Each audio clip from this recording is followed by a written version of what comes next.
జై శ్రీరామ్.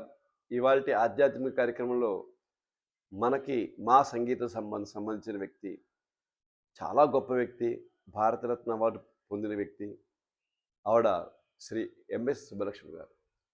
ఆవిడ చిన్నప్పుడు కనీసం కూర, పచ్చడి వేసుకునే పరిస్థితి కూడా లేకుండా వాళ్ళ అమ్మగారు పెడితే మజ్జిగ నీళ్ళు పోసి, చింత పెరుగులో నీళ్ళు పోసి అందరికి భోజనం పెట్టేవాడు. అంత అంత దీనస్థితిలో ఉన్నవాడ ఏ కోట్లు సంపాదించి వెళ్ళిపోయింది. కోట్లు సంపాదించిన ఏం చేసింది ఆవిడ? మరి అందరికి ఇచ్చేసింది. జనాలు మీ దేశానికి ఉపయోగించుకోండి అని చెప్పి, ఉపయోగించాలి నాకు అవసరం లేదని చెప్పి ఇచ్చేసింది. తన కోరిక తనకు భగవంతుడు ఇచ్చిన కోరిక ఎప్పుడు కూడా డబ్బులు రావాలని కోరుకోలేదు. ఒకే కోరుకుంది ఏమిటంటే ఆవిడ, నేను నా భర్త చనిపోయిన తర్వాత నేను ఉండకూడదు. చాలామంది దేనికైనా ఇదవుతారు కానీ ప్రాణం పోవడం కంటే పోయి ఉంది ఆయన లేకపోతే నేను ఉండాలంటారు కానీ ఆయన పోయిన తర్వాత చాలామంది బతుకున్న వాళ్ళు ఉన్నారు. కానీ ఆవిడ అసలు కోరింది ఆయన వెళ్ళిపోయిన వెంటనే నేను ఉండకూడదు. అలాగే ఆవిడ చనిపోయింది కూడా. అయితే ఇది ఆవిడ ఎంత గొప్పదో చెప్పాలంటే, ఒక అమెరికన్ ఆవిడ. ఆవిడకి అస్సలు కళ్ళు కనిపించవు, చెవులు వినిపించవు, మాట్లాడలేదు.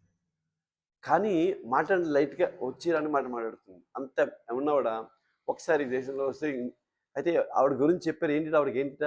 మనిషిని స్పర్శించి అవతల వ్యక్తి గుణాలు మంచివి, చెడు 2 కూడా చెప్పగలుగుతుంది.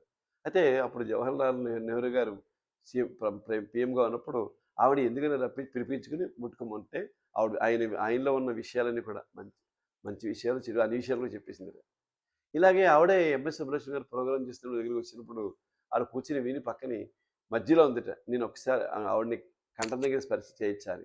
అయితే ఆవిడ పర్మిషన్ తోటి కంఠం దగ్గర స్పర్శ చేస్తే ఈవిడ గాయనిమని కాదు, ఈవిడ గంధర్వ కన్య.